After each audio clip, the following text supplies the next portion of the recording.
She found the text at 2 in the morning, a screenshot her husband never meant to send.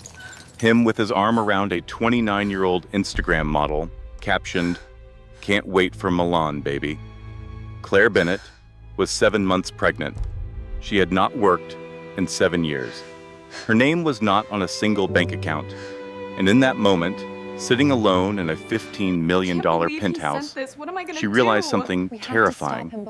She owned nothing, not even her own future. The court rules in favor But here's of the what her plaintiff, husband Miss did Claire not Bennett. know. He Sole thought he custody married is a hereby quiet granted. housewife. So ordered. He forgot she used to manage 60 teenagers, debating Shakespeare every single day. He forgot that the woman he called invisible once ran million-dollar portfolios. He was about to learn the most expensive lesson of his life.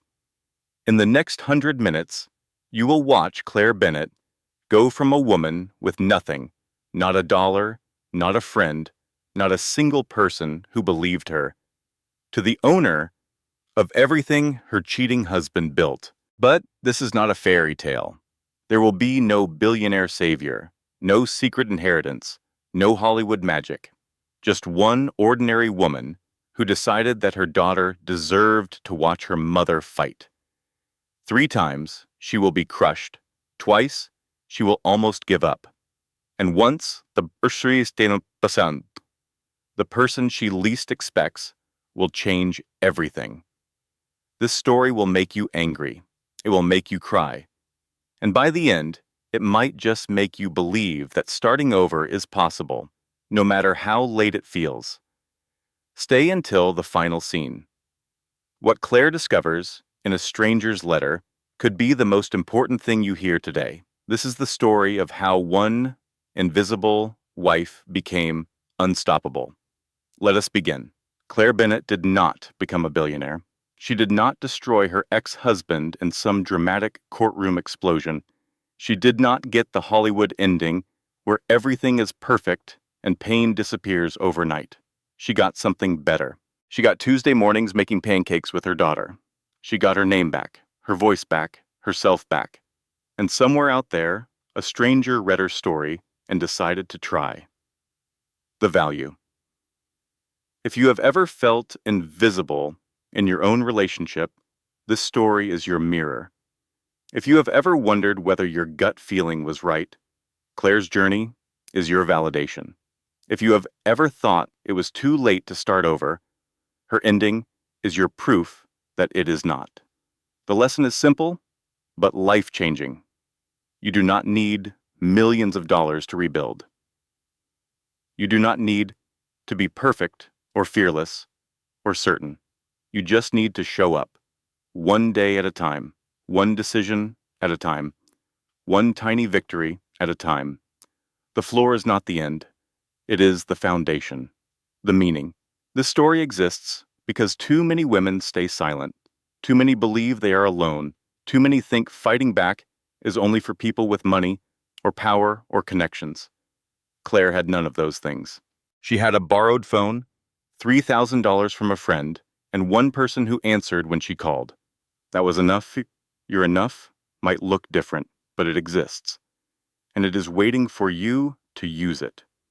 In 72 hours, Claire Bennett would own everything her husband built. But right now, she was watching him kiss another woman on international television. And she was 7 months pregnant with his child. The live stream from Milan Fashion Week played on the massive screen in their Manhattan penthouse. Camera flashes exploded like lightning as celebrities posed for photographers. And there, in the front row, sat Marcus Bennett with his arm around a woman half his age, a woman who was definitely not his pregnant wife waiting at home. Claire stood frozen in the middle of their pristine living room, a glass of water slipping from her fingers. It shattered against the marble floor, but she did not move, did not blink, just watched as her husband leaned in and pressed his lips against the stranger's cheek while the whole world photographed them. This is the story of how one invisible wife became the most dangerous person in her husband's life. Not because she had money, not because she had power, but because she had absolutely nothing left to lose. And if you have ever felt invisible in your own relationship, if you have ever wondered whether your gut was telling you the truth, this story might feel familiar. Stay until the end. What Claire learns could change everything. But let us start at the beginning. Let us start with the morning that cracked Claire Bennett's world wide open. The penthouse occupied the entire 40th floor of one of Manhattan's most exclusive buildings. From the floor-to-ceiling windows, you could see Central Park stretching out like a green oasis in the middle of the concrete jungle. The apartment itself was a masterpiece of interior design, all cream marble and designer furniture that no one was actually allowed to sit on. Claire woke up alone, as she had every morning for the past 3 months. Marcus had an early meeting, or so the note on his pillow said. She lay there for a moment, one hand resting on the swell of her belly where their daughter was growing, and tried to remember the last time her husband had been there. When she opened her eyes, she could not. At 38 years old, Claire Bennett had become someone she barely recognized.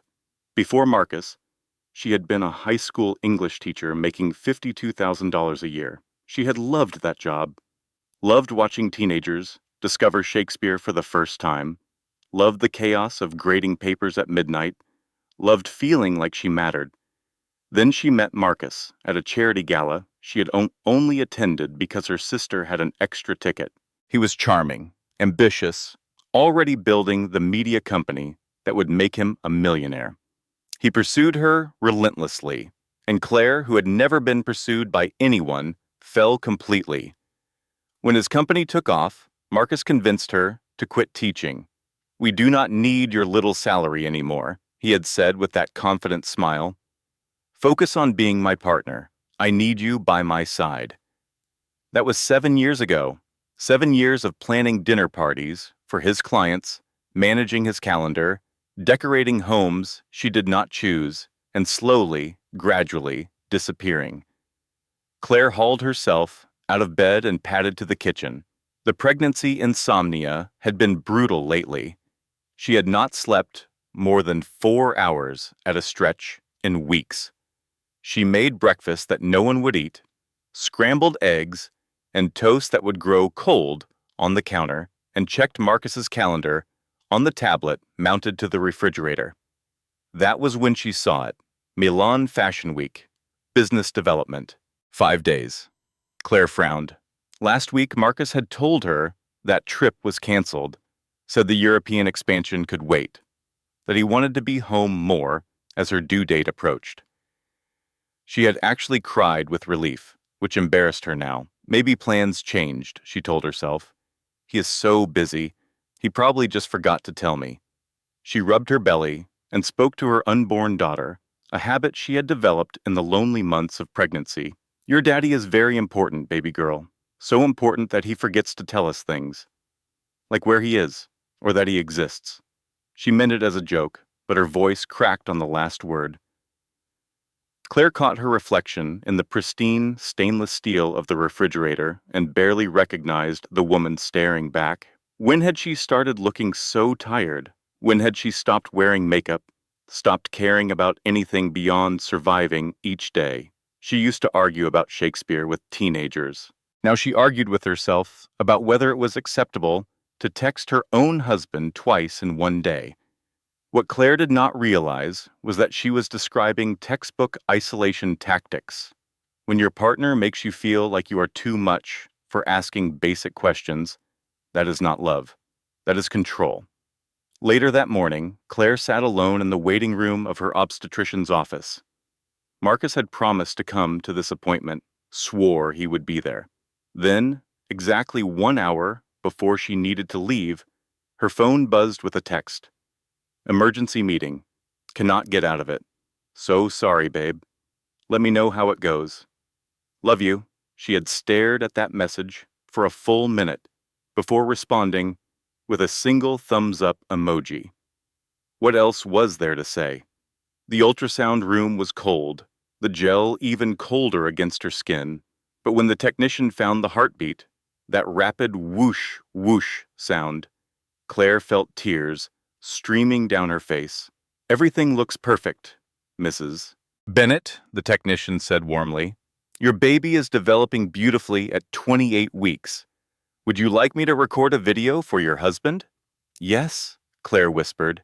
Yes, please. She held her phone with shaking hands as the technician captured the image of her daughter on the screen. That tiny nose, those little fingers, a whole person growing inside her, a person who would need protecting in a world that suddenly felt very unsafe. After the appointment, Claire sat in her car in the parking garage and texted Marcus the video. She is perfect, she wrote. Wish you were here. Followed by a heart. 3 hours passed before he responded. Sorry, babe. Crazy day. Love you. But there was something else attached to the message. A screenshot that Marcus had clearly not meant to send to her. It was a selfie. Marcus with his arm around a younger woman, both of them smiling at the camera.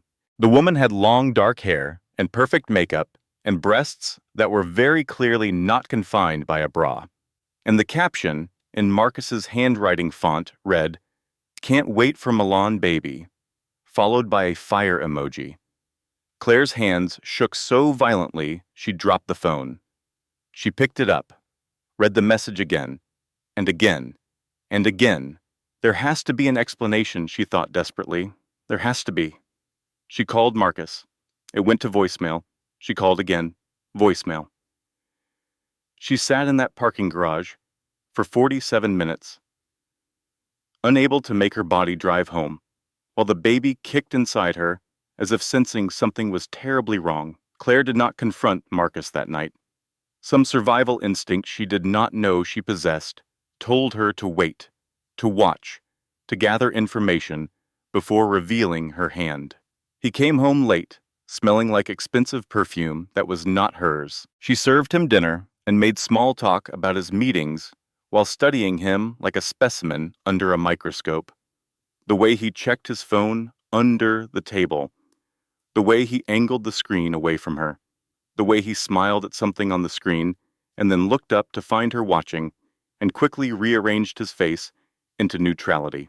Tired, babe, he said, pushing back from the table. Long day. I am going to crash early.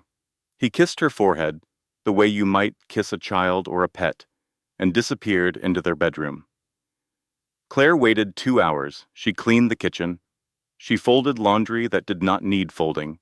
She watched the clock on the microwave tick forward, minute by agonizing minute, until finally she heard the deep rhythmic breathing that meant Marcus was asleep. Then she went to his home office. The laptop was open on his desk, still logged in. The arrogance of it took her breath away. He had never imagined she would look, never considered that his quiet, compliant wife might have questions worth answering. Claire's fingers trembled as she touched the trackpad. The first thing she found was the affair.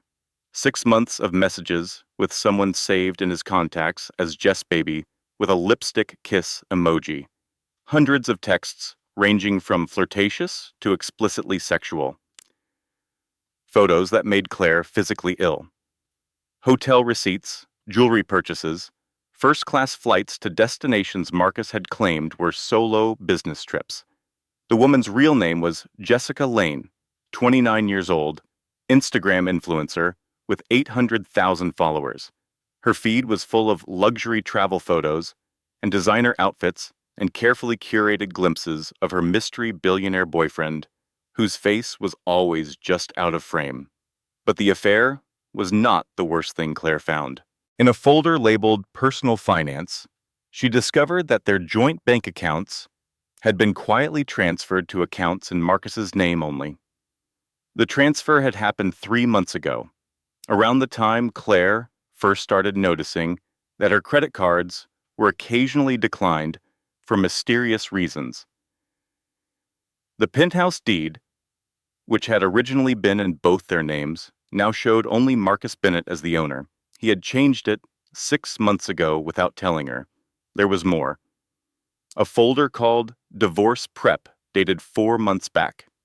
Inside were emails between Marcus and his attorney discussing strategy for the upcoming dissolution of marriage, how to establish grounds for sole custody, how to paint Claire as emotionally unstable and financially irresponsible, how to use her lack of employment against her. Claire read an email that made her blood turn to ice. The pregnancy complicates things, Marcus had written to his lawyer, but it might actually work in our favor. We can argue that her erratic behavior during pregnancy demonstrates she is unfit. I have been documenting incidents. What incidents? Claire had no idea what he was talking about. She had not done anything erratic. She had been the perfect wife, compliant and quiet and grateful. Then she understood. He was going to make things up. He was going to lie to a judge about her behavior, use her pregnancy hormones as an excuse, and take her daughter away from her. Claire did not scream. She did not cry.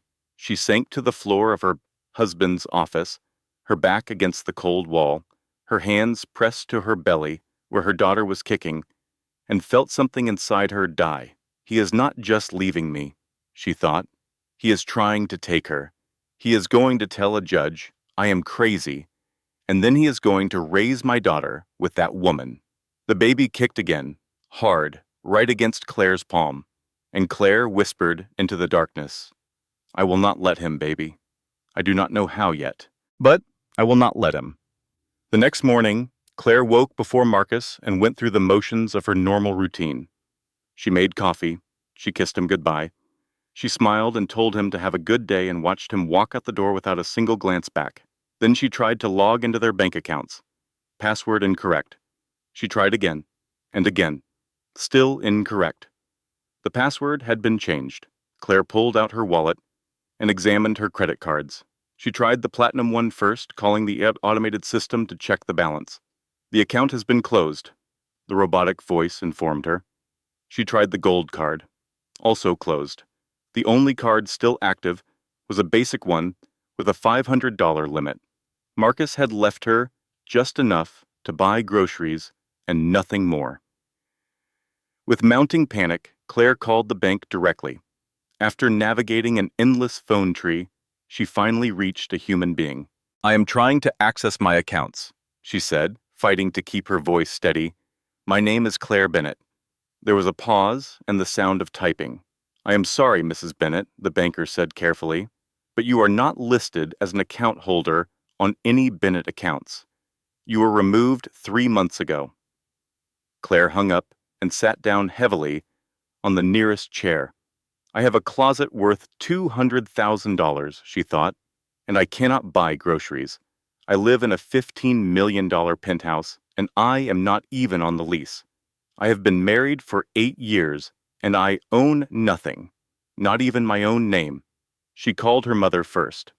Dorothy now lived in an assisted care facility in Connecticut, the early stages of dementia slowly stealing her away. Some days she recognized Claire's voice. Today was not one of those days. Hello, Dorothy answered. Who is this? Mom, it is Claire. Your daughter. I do not have a daughter named Claire. Who is this really? Mom, please. I need to talk to you. I am going to hang up now. Do not call here again. The line went dead. Claire tried her sister next. Karen, who she had not spoken to in 2 years, not since a fight that Marcus had encouraged by telling Claire that Karen was jealous of her lifestyle, that Karen's concerns about Marcus were just her projecting her own failed marriage. The call went to voicemail. Karen, it is Claire. I know I have not called in a long time, and I know I do not deserve your help, but I think I am in real trouble, and I do not know who else to call. Please, please call me back. She hung up and sat on the bathroom floor, the only room without any of the security cameras Marcus had installed for safety, and finally let herself cry. Great, heaving sobs that shook her whole body, that felt like they might shake the baby loose, that she had been holding back for months without even realizing it. The baby kicked again. Claire looked at herself in the mirror, mascara running, eyes swollen, a woman she did not recognize. "Okay," she said out loud. "Okay, I cannot fall apart. She needs me to figure this out." She wiped her face while she straightened her spine, and she thought about who in the world might still care about Claire Bennett. One name surfaced, a name she had not thought about in 7 years. She picked up her phone and dialed. "Rachel, it is Claire. I know I disappeared on you, and I know you probably hate me, but I think I am in real trouble, and I do not know who else to call." There was a long pause, then, "Claire? Oh my God, where are you? I will be there in 20 minutes. Do not move." The diner was a greasy spoon in Rachel Mitchell's Brooklyn neighborhood, the kind of place where the coffee was burnt but bottomless, and nobody cared if you cried in your booth. Claire had not been to Brooklyn in years. Marcus said it was dirty, dangerous, not the kind of place for someone in her position. Looking around at the warm lighting and the friendly waitress and the normal people living normal lives, Claire realized it might be the most beautiful place she had ever seen. Rachel slid into the booth across from her and immediately grabbed her hands. "Jesus, Claire, you look terrible." "I know." I was going to say pregnant. Rachel smiled, but her eyes were worried. "When are you due?" 10 weeks, give or take." Rachel Mitchell was 35, with wild curly hair and paint stains on her jeans. She was an art teacher at a middle school in Park Slope, still doing the job that Claire had abandoned. Looking at her, Claire felt a pang of something she had not felt in years: envy. Not for Rachel's bank account, but for her freedom. "Tell me everything," Rachel said. So Claire did. All of it. The screenshot, the affair, the financial manipulation, the divorce prep folder, the custody strategy. She talked for nearly an hour, while Rachel listened without interrupting, her expression growing darker with each revelation. When Claire finally finished, Rachel sat back and let out a long breath. "Let me get this straight," she said. "He is taking a 29-year-old Instagram model to Milan Fashion Week while his pregnant wife cannot buy milk?" Claire almost smiled. "When you say it like that, it sounds almost impressive, like a speed run of being the worst person alive." Rachel did not laugh. She reached across the table and squeezed Claire's hands. "I am not going to say I told you so. I would deserve it if you did. No, you would not." Rachel's voice was firm. "You fell in love with someone who turned out to be a monster. That is not a character flaw. That is just terrible luck. I cut you out of my life because he told me you were jealous. I know." "You should hate me," Rachel sighed. "I was angry for a long time, really angry. But then I realized that what he did to you, isolating you from everyone who loved you, that is textbook abuser behavior. You were not being a bad friend. You were being controlled." Claire's eyes filled with tears. "I am so sorry, Rachel." "Stop apologizing and start planning." Rachel's tone shifted to businesslike. "Where are you staying?" "The penthouse, for now. But I do not know how long that will last. You are staying with me. I have a spare room, and you need to get out of there. I cannot ask you to do that." "You are not asking. I am telling." Rachel stood up. "Now come on. We are going to get your stuff, and then we are going to figure out how to burn that man's life to the ground." Rachel did something crucial that day. She offered help without judgment. If someone you love disappeared into a controlling relationship and then reached out, that call probably took everything they had. Be the person who answers. Not with "I told you so," but with "I am here." Rachel's apartment was small and cluttered and perfect. The walls were covered with her students' artwork. The furniture was mismatched and comfortable. There was cat hair on everything, and dishes in the sink, and a general sense of cheerful chaos that felt like home in a way the penthouse never had. Claire sat on Rachel's saggy couch and accepted a cup of tea with trembling hands. There is something else, Rachel said, settling into the armchair across from her. Someone you need to meet. Who? My divorce lawyer. Rachel's smile was grim. I went through my own nightmare 3 years ago. Different guy, same playbook. She helped me survive it. Her name is Maggie Stone, and she is a terrifying human being in the best possible way. I cannot afford a lawyer. I cannot afford anything. She does payment plans. Sometimes she defers fees entirely for cases like yours. Trust me, you need her. The next morning, Claire found herself in the office of Margaret Stone, attorney at law. The office was not fancy. No marble floors or designer furniture or sweeping views of Central Park. Just functional space crammed with case files and legal books, and a desk covered in sticky notes. Maggie Stone was 55, with silver-streaked hair, pulled back in a severe bun, and eyes that looked like they had seen every variety of lying husband, and emerged unimpressed. She listened to Claire's story without expression, occasionally making notes on a yellow legal pad. When Claire finished, Maggie set down her pen. I am not going to sugarcoat this, she said. He has had a 6-month head start. He has hidden assets, changed ownership documents, and built a narrative that you are unstable. We are playing catch-up. Claire's heart sank. So there is nothing I can do? I did not say that. Maggie's smile was sharp. The good news is that arrogant men make sloppy mistakes.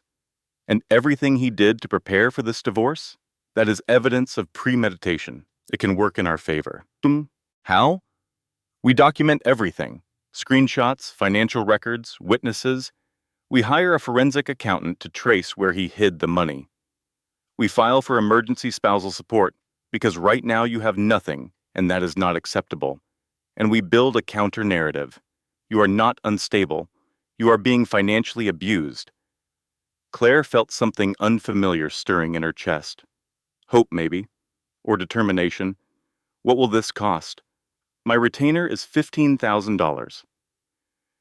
Maggie held up a hand before Claire could respond. I know you do not have it. I will defer payment until we get a settlement. But Claire, I need you to understand something. This will get worse before it gets better. He will fight dirty. He will try to break you. Are you ready for that? Claire placed both hands on her belly where her daughter was kicking. I have to be, she said. I am the only protection she has. 2 weeks later, Claire sat in Maggie's office and felt something she had not experienced in months. Optimism. Detective Brian Cole, the private investigator Maggie had hired, spread photographs across the conference table. Cole was 50, with a weathered face and the world-weary demeanor of a man who had seen every flavor of human betrayal. Your husband, he said, is possibly the sloppiest cheater I have investigated in 25 years. It is almost insulting how little he tried to hide it. What did you find? Claire asked. Cole pulled out a stack of receipts. He has been charging personal expenses to his company credit card, dinners, hotel rooms, jewelry for Miss Lane, all billed to Bennett Media Group as business development. That is embezzlement. How much are we talking about? Maggie asked. Conservatively, about $300,000 over the past 6 months.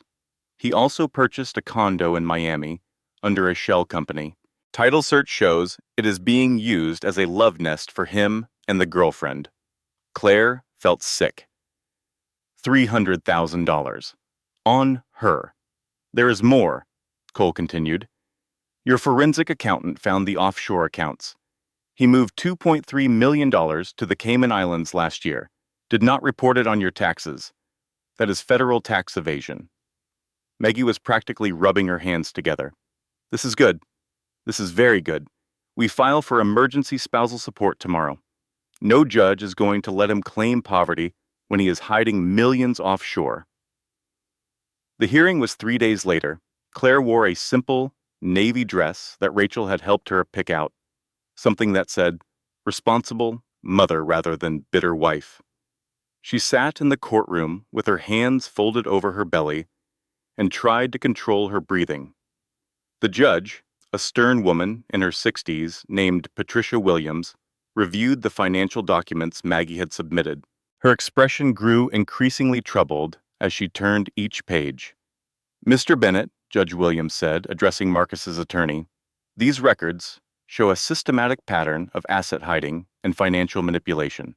Can you explain why joint accounts were transferred to your client's sole ownership without Mrs. Bennett's knowledge or consent? Marcus's lawyer, a slick man in an expensive suit, cleared his throat. My client was simply reorganizing family finances for tax efficiency purposes. Tax efficiency, Maggie repeated. Is that what we are calling embezzlement now? The judge held up a hand. I have seen enough. Mr. Bennett, effective immediately, you are ordered to pay Mrs. Bennett $12,000 per month in temporary spousal support. Additionally, you are prohibited from moving, hiding, or disposing of any marital assets until this matter is resolved. Claire felt tears pricking her eyes. $12,000 a month. It was not a fortune, but it was enough. Enough to survive. Enough to fight. After the hearing, Rachel took Claire out for what she called victory pie at their favorite diner. You did it, Rachel said, grinning over her slice of cherry pie. You actually did it. We did it, Claire corrected. I could not have done any of this without you. So what happens next? Now we wait for the custody hearing. Maggie thinks we have a strong case. Marcus's financial crimes make him look unstable, not me. Claire allowed herself to believe, for the first time since this nightmare began, that she might actually be okay, that her daughter might grow up safe and loved and protected. She should have known better. That night, Claire returned to Rachel's apartment to find her friend sitting at the kitchen table with a stricken expression. Rachel, what is wrong? Rachel would not look at her. Claire, I need to tell you something, and you are going to hate me. Claire's stomach dropped. What is it? Marcus called me this morning. He offered me $50,000 to keep him updated on your legal strategy. I said no, obviously, but the fact that he knew to call, that he knew you were staying with me, Claire felt the blood drain from her face. He knows. He knows where I am. There is more. Rachel finally met her eyes. I did some research. That screenshot he accidentally sent you? I think it was not an accident. I think he wanted you to find out about the affair so you would react emotionally, and he could document it as instability. Claire sat down heavily. He has been playing me from the beginning, Rachel nodded. And if he knew to call me, that means he has been tracking you somehow. Your phone, probably. Everything you have said to Maggie, every email, every conversation, he has seen it all. The room spun. Claire gripped the edge of the table. No, no, that is not possible. But even as she said it, she knew it was true. She remembered all the times Marcus had referenced conversations she had not remembered having with him. All the times he seemed to know things he should not have known. Your entire legal strategy, Rachel said quietly, it is compromised. Before Claire could respond, her phone buzzed. Then again, and again. She looked at the screen and felt her world collapse. The first message was from Marcus's attorney, a copy of an emergency motion claiming Claire was hiding from her husband and denying him access to monitor the pregnancy. The second was a news alert. Celebrity gossip. Jessica Lange poses with engagement ring at Milan Fashion Week. Mystery billionaire boyfriend finally revealed. The third was her own body betraying her. A sudden sharp pain in her abdomen that made her double over. Rachel, she gasped. Something is wrong. Something is really wrong.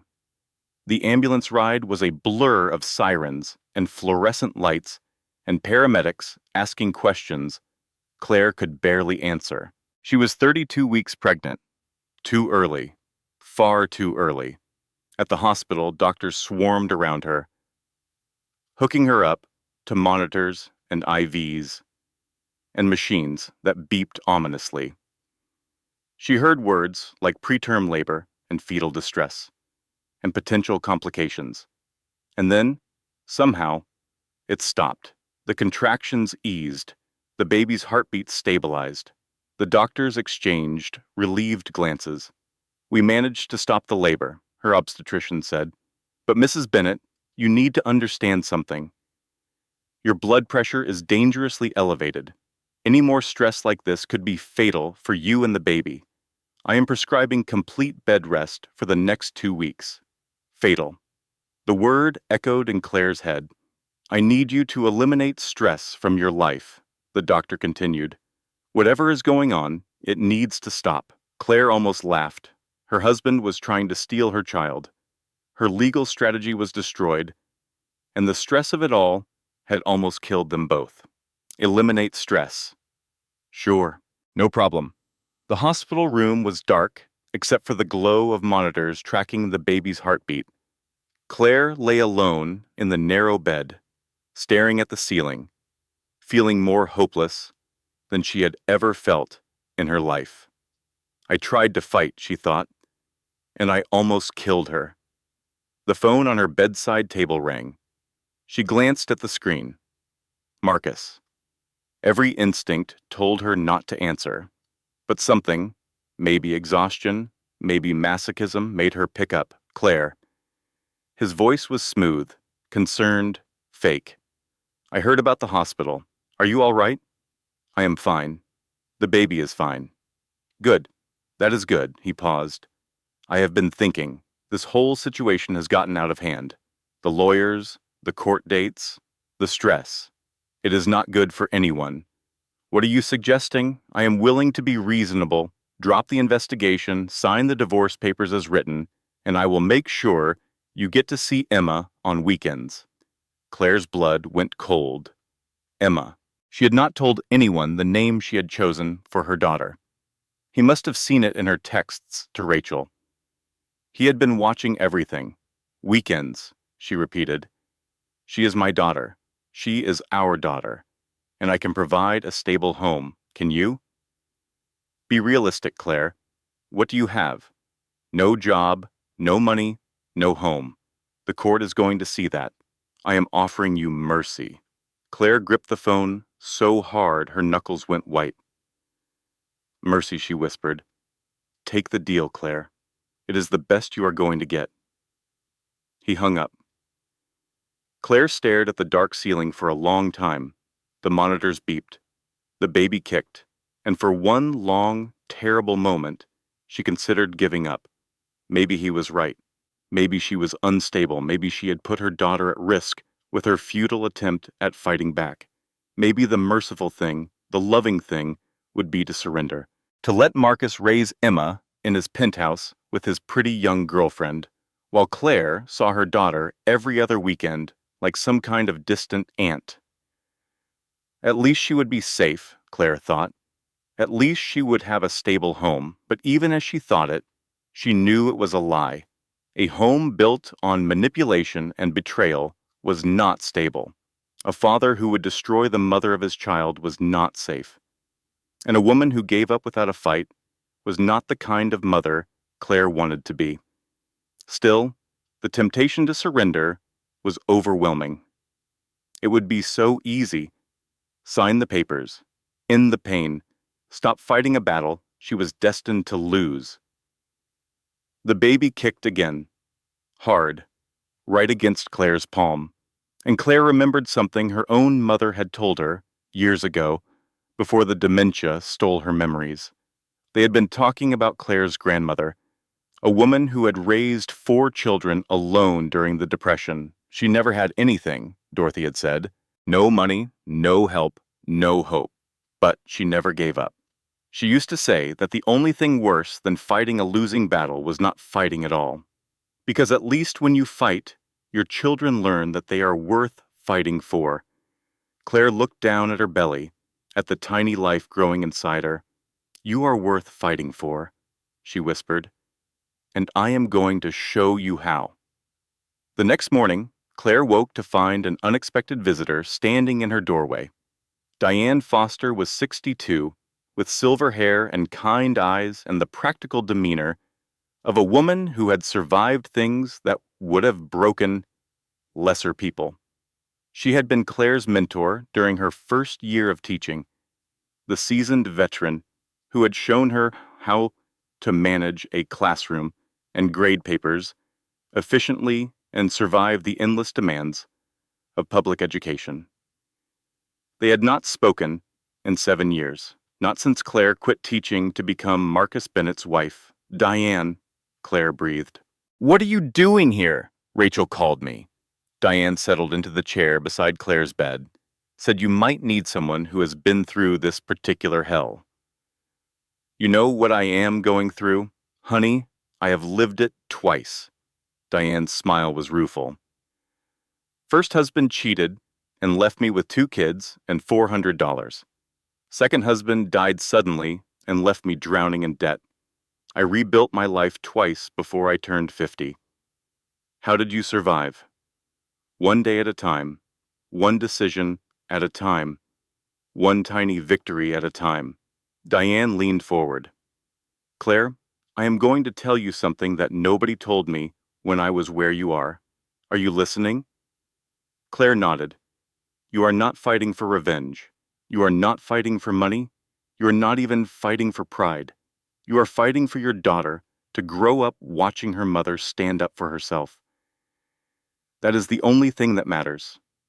If you lose everything else, but she sees you fight, you have already won. But if you give up, that is what she will remember. That is what she will learn." Claire felt tears streaming down her face. "But I do not know how. I have nothing. No money, no job, no skills, no skills." Diane laughed.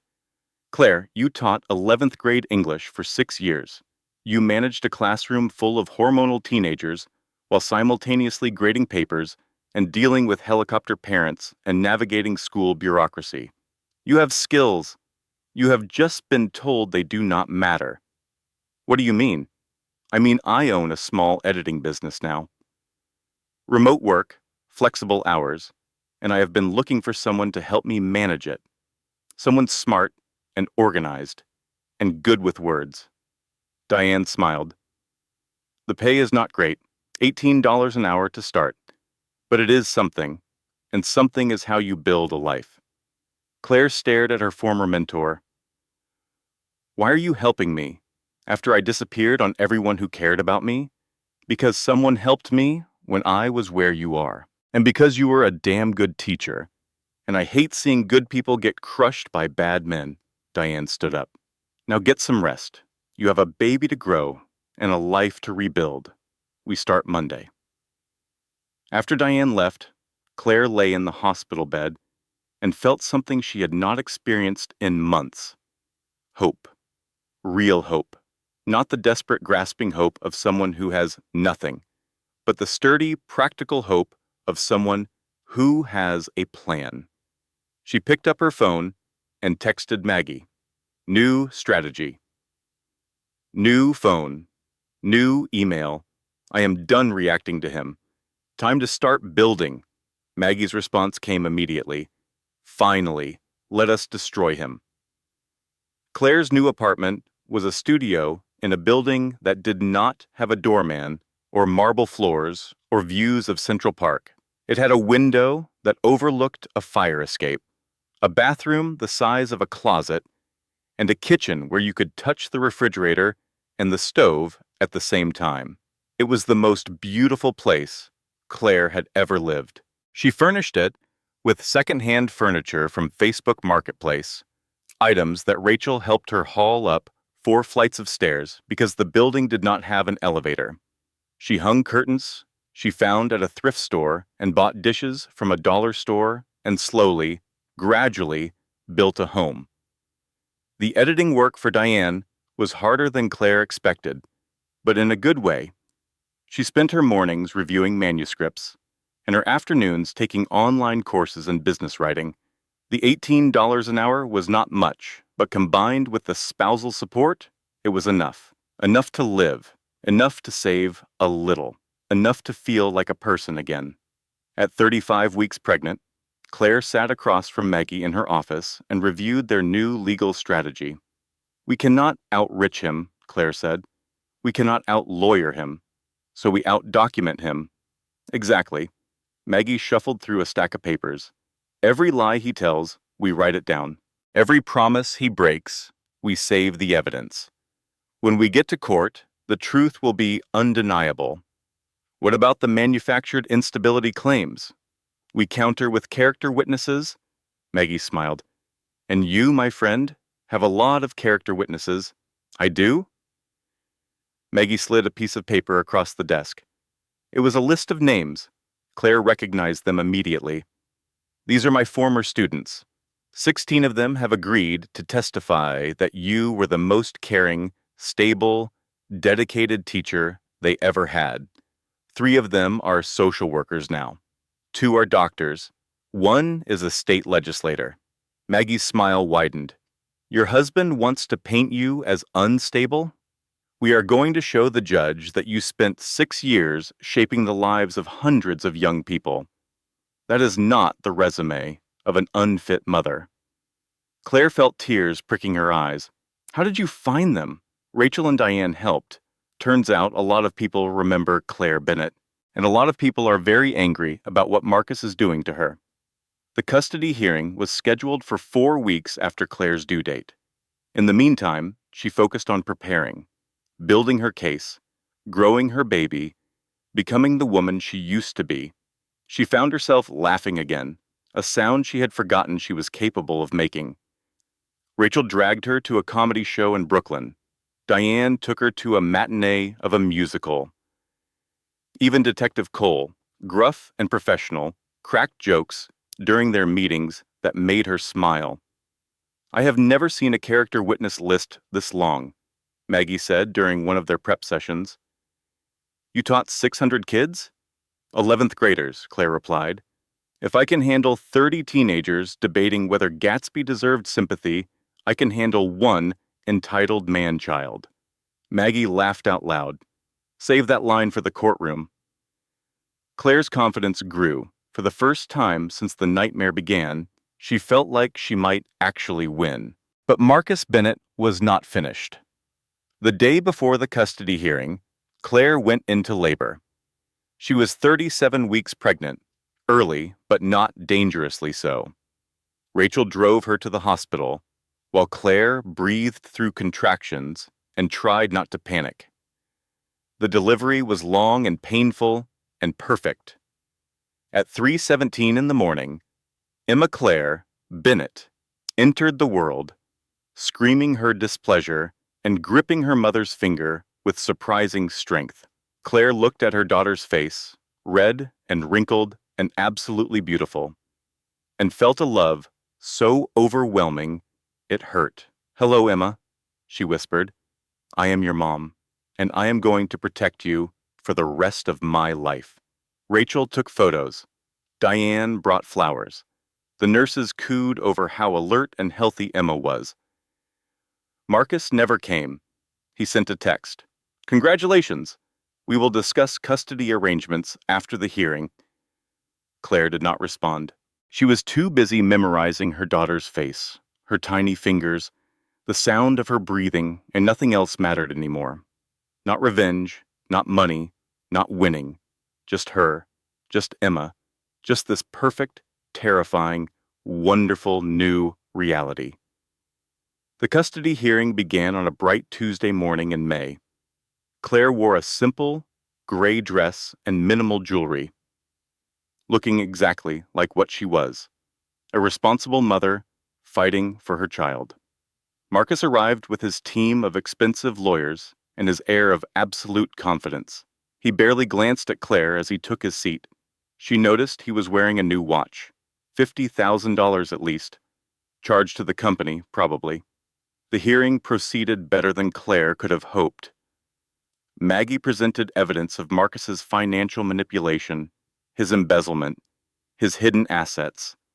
Character witnesses testified to Claire's stability and dedication.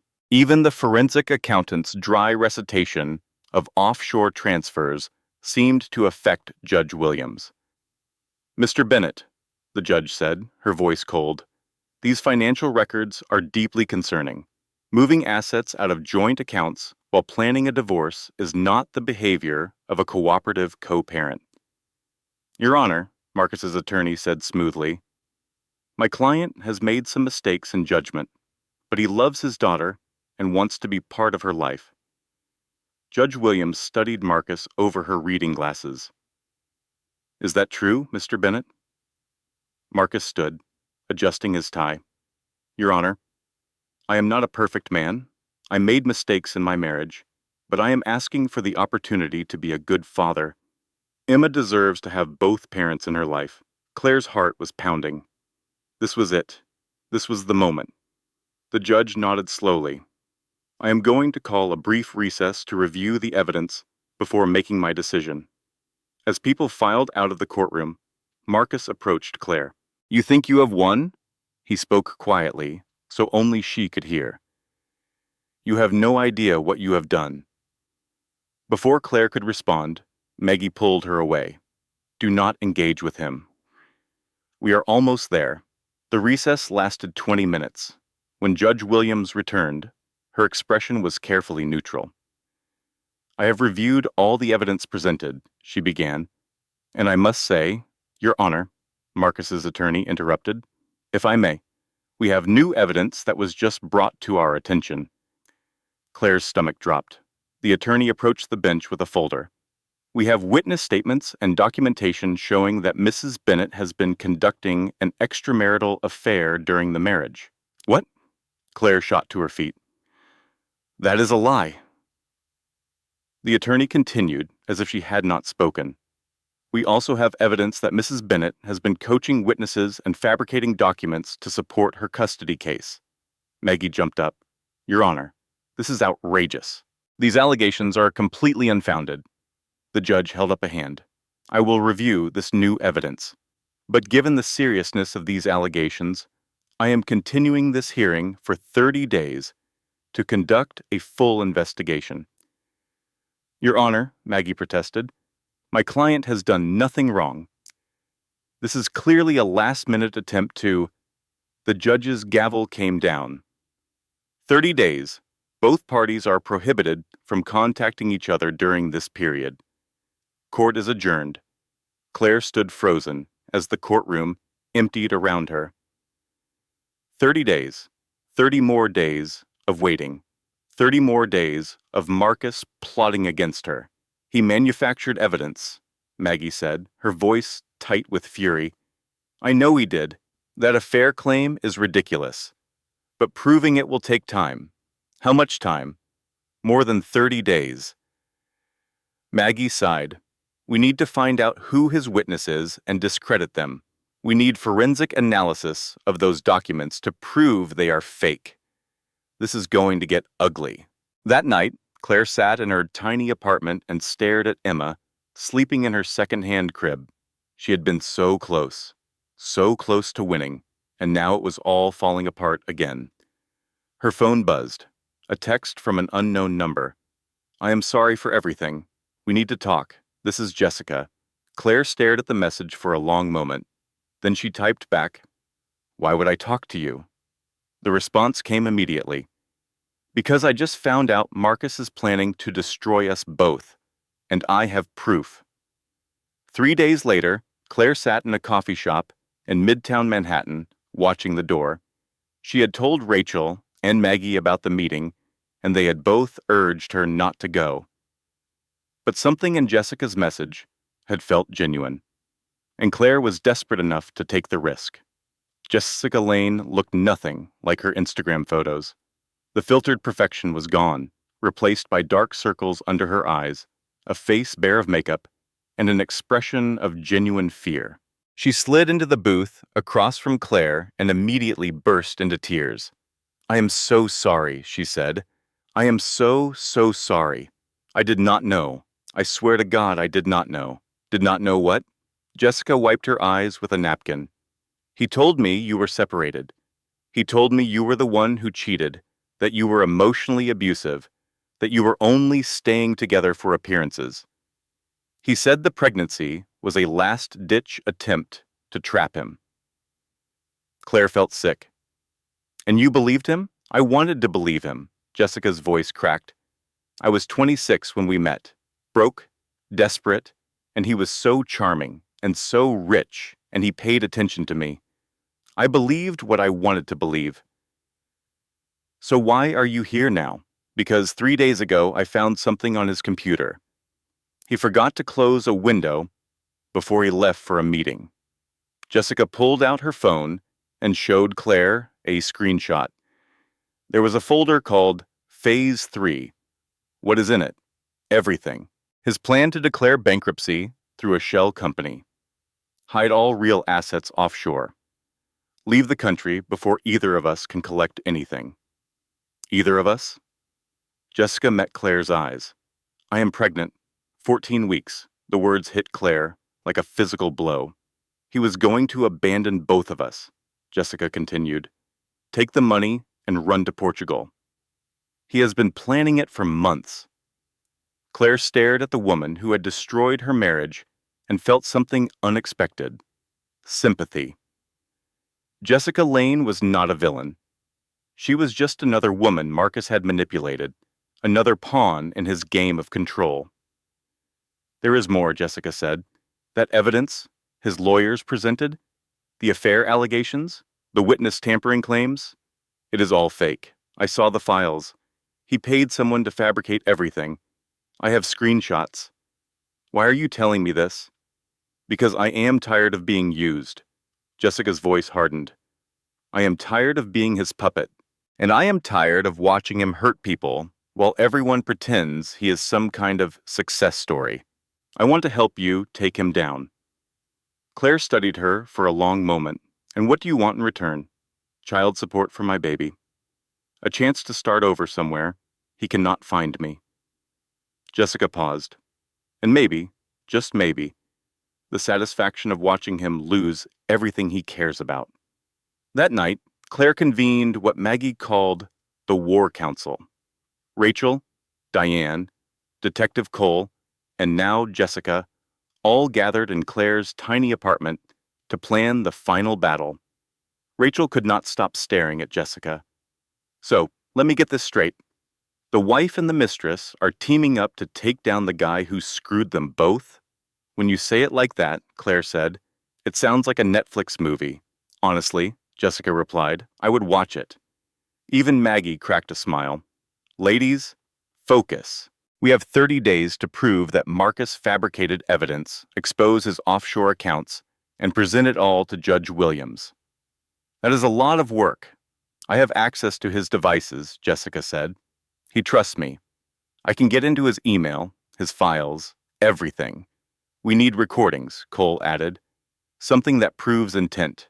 Him discussing the plan with someone who knows what he is doing. He has a meeting with his financial advisor next week, Jessica offered. I could leave my phone recording in the room. Maggie shook her head. That is risky. If he catches you, he could destroy you. Jessica placed her hand on her belly, the same gesture Claire had made 100 times during her own pregnancy. He already planned to destroy me, she said. At least this way, I get to choose. The recording was perfect. Jessica had planted her phone in a potted plant during Marcus's meeting with his financial advisor, a man named Gerald, whose moral flexibility was legendary in certain circles. For 47 minutes, they discussed the final stages of Phase 3 in explicit detail. The offshore accounts are set up, Marcus said on the recording. Portugal does not extradite for financial crimes. And what about the women? Gerald asked. Claire gets nothing. Jessica gets nothing. By the time they figure it out, I will be gone. And the child? A pause. Then Marcus's voice, cold and dismissive. She will be fine. Kids are resilient. Maggie played the recording for Claire in her office.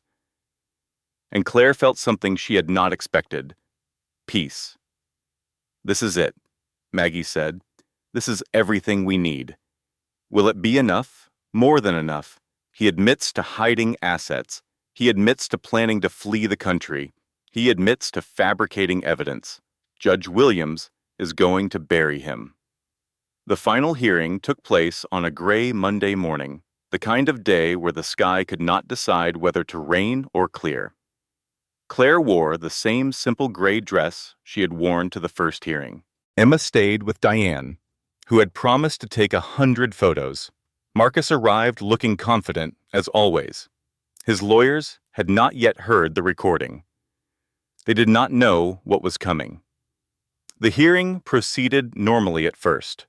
Marcus's attorney rehashed the fabricated evidence, painting Claire as an unstable woman who had manipulated everyone around her. Judge Williams listened with a neutral expression. Then Maggie stood. "Your Honor, we would like to present new evidence that addresses all of the allegations made against my client." She played the recording. The courtroom went silent. Claire watched Marcus's face as he heard his own voice admitting to everything. The color drained from his skin. His attorney stopped taking notes. When the recording ended, Judge Williams turned to Marcus. "Mr. Bennett, do you have anything to say?" He tried to speak. His lawyer grabbed his arm. "Do not say anything," she hissed. But Marcus was not listening. He stood up, pointing at Claire. "This is entrapment. This is illegal. You cannot use this against me." "Actually," Maggie said calmly, "the recording was made by a private citizen in a location where Mr. Bennett had no reasonable expectation of privacy. It is admissible." Judge Williams nodded slowly. "Mr. Bennett, sit down." He did not sit. "This is ridiculous. I am Marcus Bennett. I built a company from nothing. I employ hundreds of people. You cannot do this to me." "Mr. Bennett." The judge's voice was ice. "Sit down. Now." He sat. Judge Williams reviewed the evidence for several minutes while the courtroom waited in tense silence. When she finally looked up, her expression was one of controlled fury. "I have heard enough," she said. "Based on the evidence presented, I find that Mr. Bennett has engaged in systematic financial abuse, evidence tampering, and planned flight to avoid legal obligations. I am granting full custody of Emma Claire Bennett to her mother. All hidden assets are ordered returned immediately. Additionally, I am referring this matter to the District Attorney's Office for Criminal Investigation." She looked directly at Marcus. "Mr. Bennett, you are prohibited from contacting Mrs. Bennett or your daughter. A restraining order will be issued immediately. You may not come within 500 feet of either of them." Marcus slumped in his chair, deflated. Claire felt Maggie squeeze her hand. She felt Rachel's arms around her shoulders. But she did not feel triumph. She did not feel joy. She felt relief. Pure, overwhelming relief that it was finally over. After court, Claire stood on the courthouse steps and let the weak sunlight warm her face. It was not over. Not really. There would be appeals and negotiations and years of co-parenting arrangements. Marcus would fight the criminal charges. He would probably avoid prison. Men like him usually did. But her daughter was safe. Her future was her own. And that was enough. Rachel appeared beside her. "How do you feel?" Claire thought about it. "Tired," she said finally, relieved, and ready to go home. "What about revenge? All those months of wanting him to suffer?" Claire smiled. "I used to think revenge would feel like victory, but standing here, all I feel is grateful. Grateful that I survived. Grateful for everyone who helped me. Grateful that Emma will never know what it is like to live in that penthouse prison." She took a deep breath. "I do not want to destroy him anymore. I just want to build something new." 1 year later, Claire stood in the kitchen of her new apartment, a 2-bedroom in Brooklyn with an actual living room and a window that overlooked a small park. Emma was in her high chair, cheerfully smearing banana across her face and babbling about nothing in particular. The apartment was not fancy. The furniture was still mostly secondhand, the walls needed painting, and there was a draft by the window that Claire kept meaning to fix. But it was home. Their home. Claire had been promoted twice at Diane's editing company. She was taking night classes to recertify as a teacher, something she had not realized she wanted until she did not have it anymore. She had dinner with Rachel every Sunday and coffee with Diane every Tuesday. She had built a life, small and ordinary and perfect. Marcus had taken a plea deal. 2 years probation, no jail time, which had made Claire angry until Maggie reminded her that the money they saved on a trial could go into Emma's college fund. He paid child support, but sent no birthday cards, made no phone calls. He had moved to Miami to oversee the remains of his company, which had lost most of its clients after the scandal went public. Jessica had a baby boy named Oliver. She and Claire were not exactly friends, but they exchanged photos sometimes. Two women, bound together by the worst decision they had ever made and the best things that had come from it. The nightmares still came sometimes.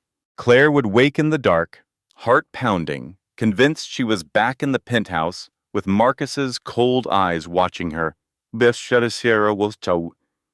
the nightmares were less frequent now, and when they came, she knew how to breathe through them, how to remind herself that she was safe.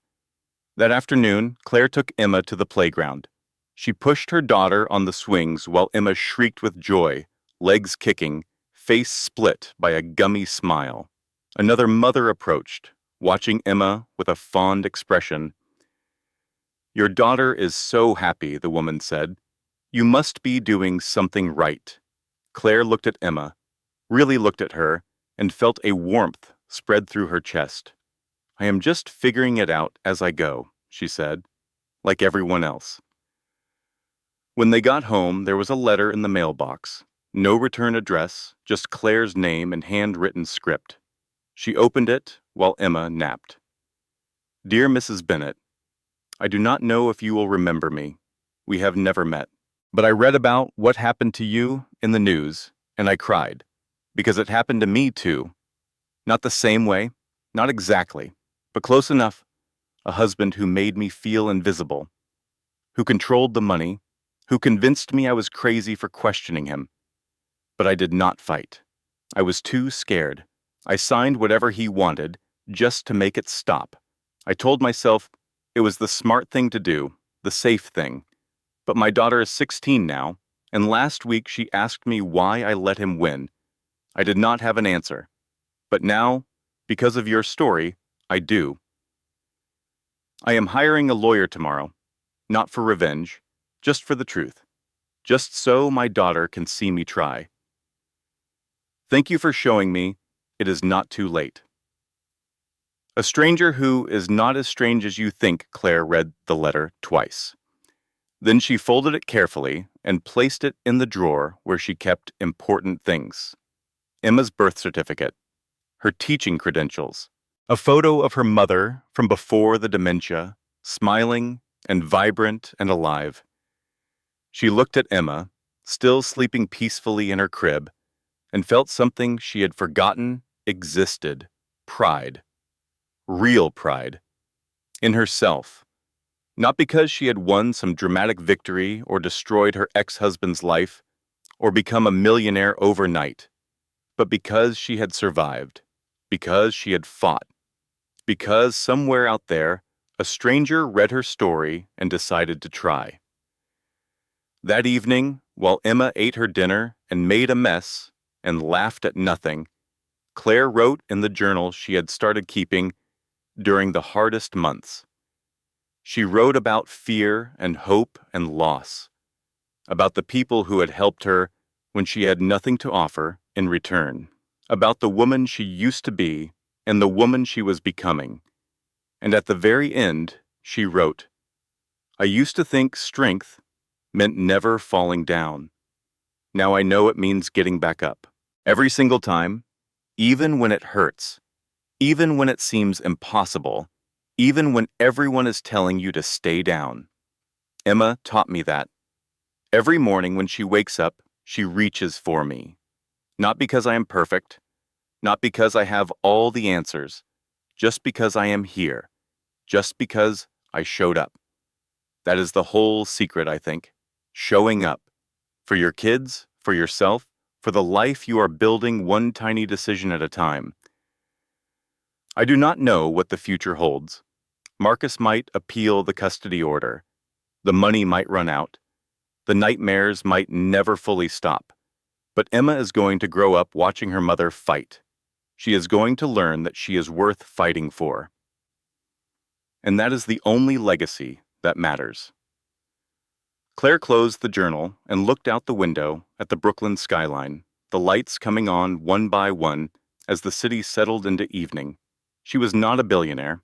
She did not own a fashion empire or a penthouse with Central Park views. She had a small apartment and a second-hand couch and a job that paid $18 an hour. She had everything. And somewhere out there, a stranger was hiring a lawyer tomorrow. A daughter was going to watch her mother stand up for herself. A family was going to break a cycle that might have continued for generations. Because of a story. Because of a fight. Because one invisible woman decided she was worth seeing. Claire picked up Emma and held her close, breathing in the baby shampoo scent of her hair. "This is not a Hollywood ending," she whispered, "but it is real, and real is enough." Outside, the city hummed with a million stories unfolding simultaneously. Somewhere, a woman was discovering her husband's secrets. Somewhere, another was signing divorce papers with shaking hands. Somewhere, a daughter was asking her mother why she let him win. And somewhere, someone was reading the story and thinking, maybe I can do it too. If that someone is you, here is what Claire learned. You do not need millions of dollars. You do not need a team of lawyers. You do not need to be perfect or strong or certain. You just need to show up. One day at a time, one decision at a time, one tiny victory at a time. The floor is not the end. It is the foundation. And it is never, ever too late to build something new. If this story touched something inside you, do me a small favor. Hit that like button. Not for the algorithm, but so another woman scrolling at 2 in the morning might find this story when she needs it most. Leave a comment. Tell me what part hit you hardest. Or just say, I stayed until the end. I read every single one. Share this with someone who needs to hear that it is not too late. A sister, a friend, a stranger in a Facebook group who is asking questions that sound familiar. And if you have not already, subscribe to this channel and turn on notifications. Because stories like Claire's, they matter. They remind us that ordinary people can do extraordinary things when they stop waiting for permission. Thank you for staying until the end. Thank you for being part of this community. And thank you for believing that stories can change lives. Because they can. And maybe, just maybe, this one changed yours. This content was carefully researched, developed, and manually edited by our team to deliver meaningful lessons and authentic storytelling. Every detail was crafted with intention because we believe you deserve content that respects your time and speaks to your heart. Thank you for trusting us with your attention. We do not take it lightly.